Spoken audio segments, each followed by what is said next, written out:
नमस्कार, आप देख रहे हैं पॉलिटिकल पंचायत और मैं हूं दीपाली वेस्ट। यूपी के अयोध्या में लोग आज एक बार फिर से एक ऐतिहासिक पल के साक्षी बने। मंगलवार को प्रधानमंत्री मोदी ने श्री राम की जन्मभूमि पर बने राम मंदिर के परिसर में भगवा ध्वज का ध्वजारोहण किया। इस दौरान पूरे अयोध्या में राम नाम के नारे गूंज उठे, लोगों में उत्साह की लहर दिखाई दी। इस कार्यक्रम में प्रधानमंत्री मोदी के साथ यूपी के सीएम योगी आदित्यनाथ और आरएसएस के चीफ मोहन भागवत भी शामिल रहे। ध्वजारोहण के बाद प्रधानमंत्री मोदी ने अयोध्या राम मंदिर में देश भर से आए लोगों को संबोधित भी किया। प्रधानमंत्री मोदी ने अपने भाषण में कई बड़ी बातें कही। ऐसे में आज ये जान लेना जरूरी है और इस वीडियो में हम इस बात का विश्लेषण करेंगे कि प्रधानमंत्री मोदी ने अपने भाषण में ऐसी कौन सी अहम बातें कही हैं जिन्हें आपको भी जान लेना बेहद जरूरी है। सदियों के घाव भर रहे हैं, सदियों की वेदना आज विराम पा रही है, सदियों का संकल्प आज सिद्धि को प्राप्त हो रहा है। सबसे पहले प्रधानमंत्री का भाषण मुख्य रूप से पुनर्जागरण के इर्द गिर्द घूमता नजर आया। प्रधानमंत्री ने कहा कि आज जो धर्म ध्वज राम मंदिर पर स्थापित किया गया है वह कोई आम ध्वज नहीं है, बल्कि भारतीय संस्कृति के पुनर्जागरण का ध्वज है। यानी पीएम मोदी ने अपनी संस्कृति पर गर्व करने और उसे गर्व से अपनाने की बात की।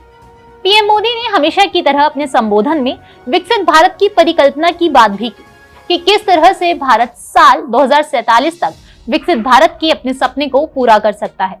प्रधानमंत्री मोदी ने अपने भाषण में शौर्य और धैर्य को विकसित भारत के विकास रथ के रूप में मजबूत पहियों के तौर पर बताया।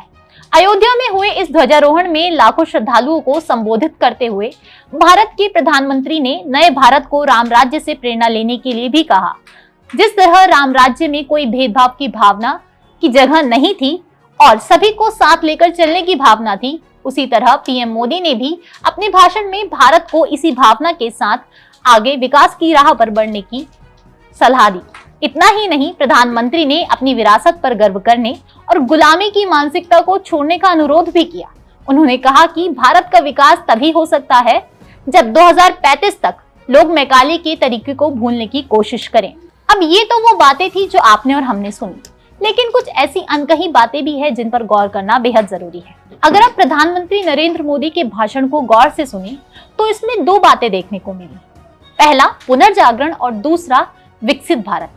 जब प्रधानमंत्री मोदी ने अपने भाषण में पुनर्जागरण शब्द का इस्तेमाल किया, उतनी बार उन्होंने पुनर्जागरण को बीजेपी एरा से जोड़ने की कोशिश की। यानी कि पुनर्जागरण यानी कि जिसका मतलब है कि अपनी सभ्यता संस्कृति पर गर्व करना। शायद वो सभ्यता, वो हिंदू संस्कृति जिसे हम कितने सालों पहले भुला चुके हैं या जिसके बारे में हमने सोचना शायद कुछ हद तक या कई हद तक बंद कर दिया था, उस पर आज हम फिर विचार करने लगे हैं, उसे फिर गर्व के साथ अपनाने लगे हैं। और ये कुछ बीते 11 सालों में ही मुमकिन हो पाया है।